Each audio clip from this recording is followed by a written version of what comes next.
Қайырлы күн, құрметті студенттер.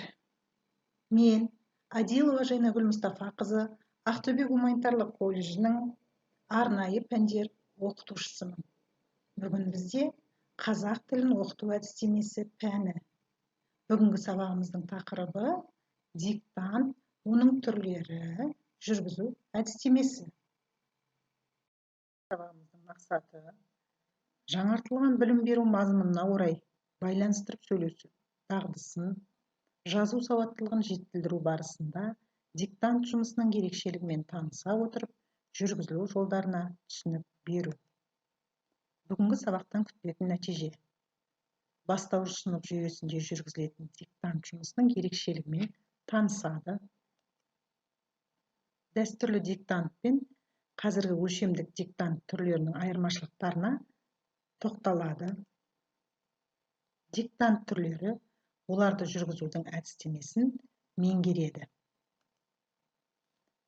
Мектепте қазақ тілін жаңаша оқыту арқылы білім деңгейі, ой өрісі дамыған, тіл арқылы өз ойын еркін жеткізе алатын, шынайы өмірге бейім, жан-жақты, әлемдік бәсекеге қабілетті ұрпақ дайындау. Мектеп мұғалімінің алдында тұрған үлкен міндеттердің бірі оқушылардың тілдік дағдыларын дамыту мәселесі. Қазақ тілінде оқытатын мектептердің оқу бағдарламасында тыңдалым, айтылым, оқылым, жазылым тілдік нормалары бойынша берілген оқу мақсаттарымен жүзеге асырылады. Оқушы сауаттылығын арттыратын жұмыстың бір түрі диктант болып табылады. Диктант латынның дикта деген сөзінен шыққан, яғни естіртіп айту деген мағынаны білдіреді. Диктант оқушылардың сауаттылығын арттырып, сөздік қорларын байытады.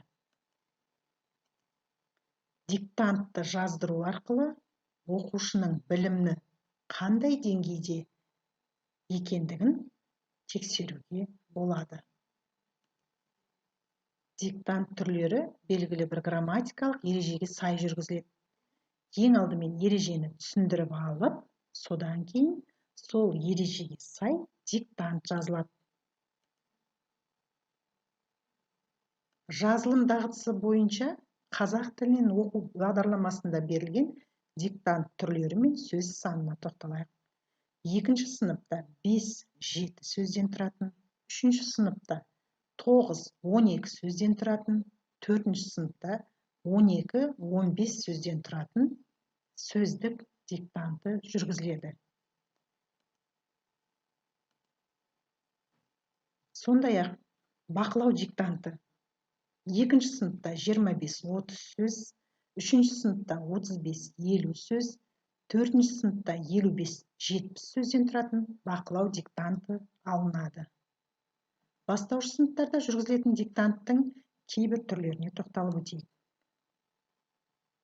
Өздік диктант, сөздік диктант, көру диктанты, ескерту диктанты, ерікті диктант, терме диктант, жатқа жазу диктант, түсіндірме диктант, шығармашылық диктант, бақылау диктанты деген түрлер жүргізіледі. Классикалық диктант пен қазіргі өлшемдік диктанттардың айырмашылығына тоқтала өтейік. Дәстүрлі диктант және қазіргі өлшемдегі диктант. Дәстүрлі диктантта жазылым дағдысы басты назарда болса, қазіргі өлшемдік диктантта тыңдалым дағдысы назарда болады. Дәстүрлі диктантта мұғалім басты рөлде болса, қазіргі өлшемдік диктантта оқушы басты рөлде. Дәстүрлі диктантта грамматикалық, пунктуациялық қателері тексеріледі, ал қазіргі өлшемдік диктантта тыңдау дағдысы және сауаттылығы тексеріледі. Сондай-ақ дәстүрлі диктант білім диктант нәтижесімен өлшенсе, ал қазіргі өлшемдік диктантта өмірге қажеттілігі ескеріледі. Жаңа әдіспен орындалатын диктанттар. Жаңа бірнеше диктанттың түрлеріне тоқталып өттік. Соған қосымша ысқыру, жүгіргіш, сүйеніп отыру деген диктанттың түрлерінде жазуға ұсынуға болады. Бұл диктанттар айқайлау, сыбырлау, ысқыру арқылы орындалады. Мұндай диктанттарды жаздыру белсенді іс-әрекет болғандықтан оқушылардың қызығушылығы жоғары болады. Сондай диктанттың бір түрі сүйеніп отыру диктанты. Сүйеніп отыру диктантын жұптық жұмыс ретінде ұйымдастыруға болады. Сүйеніп отыру диктантын оқушылар жұптарымен оқиды. Ол үшін екі оқушыға бір мәтін екіге бөлініп беріледі. Мәтінде не бас әріп, не тыныс белгісі болмайды. Жұп оқушы бір-біріне арқаларын беріп отырады. Бірінші, оқушыларға мәтінмен танысуға уақыт беріледі. Екіншіден, алғашқы бөлігін бір оқушы оқиды, жұбы жазады. Үшіншіден, мәтіннің бірінші бөлігі аяқталған соң, келесі бөлігін жазған оқушы оқиды да, оқыған оқушы диктантты жазады. Соңында жұмыстарын алмастырып, мұғалімнің берген дұрыс нұсқасымен салыстырылады. Өзгеге жолдаңыз диктанты. Бұл диктантты жазу барысында оқушылар шеңбер бойына отырып, әр сөйлемді жазғаннан кейін келесі оқушыға беріп тексертеді де, қатесінің астын сызып, есіне қайта береді. Өзіңді тап диктанты. Диктант мәтінінде мұғалім сын есімдердің орнына зат есім, немесе сан есімнің орнына етістіктер, тағы басқаны жазады. Оқушы дұрысын өзі табады. Диктанттың қай түрі болмасын, сауаттылықта ерекше көңіл бөлінеді.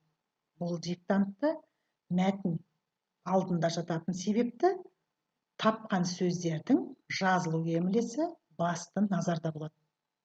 Мұғалім диктант мәтінін жазып, әрқайсының алдына тастайды. Мысалы, мұғалім мақсатты түрде бірнеше қате жібереді, яғни бірнеше сөзді мәтін мазмұнына сәйкес келмейтіндей, немесе әдеби тілде емес, қарапайым сөйлеу тілінде ұсынады. Көбінесе сөз таптарын өзгертіп береді. Оқушының мақсаты сол сөздерді тауып, орнын мәтіндегі сөздермен дәл ауыстырады. Диктанттың бұл түрі де шығармашылық жұмыстар арқылы тіл дамыту үрдісінде тиімді болып келеді. Мұғалім оқушының неше қате сөзді тапқанын қарап, бағалап, түзету жұмыстарын жүргізеді. Өзіңді тап диктантының тиімділігі. Оқушылардың көру, есте сақтау қабілеттерін жетілдіреді, сөздік қорларын байытуға ықпал етеді, пәнаралық байланыс кезінде алынған білімдерін толықтырады. Сөз алаңы диктанты. Бұл диктантты басқаша терме диктант деп атасақ та болады. Сөз алаңы диктантында мәтін немесе ән тыңдау арқылы оқушылар теріп жазады. Мысалы, берілген әннен сын есімдерді теріп жазады, немесе берілген мәтіннің ішінен зат есімдерді теріп жазады. Сонымен, жаңартылған бағдарламада сауаттылықты нығайту мақсатында жазылатын диктантты қалыптастырушы бағалауды өткізу кезінде жаздыруға болады.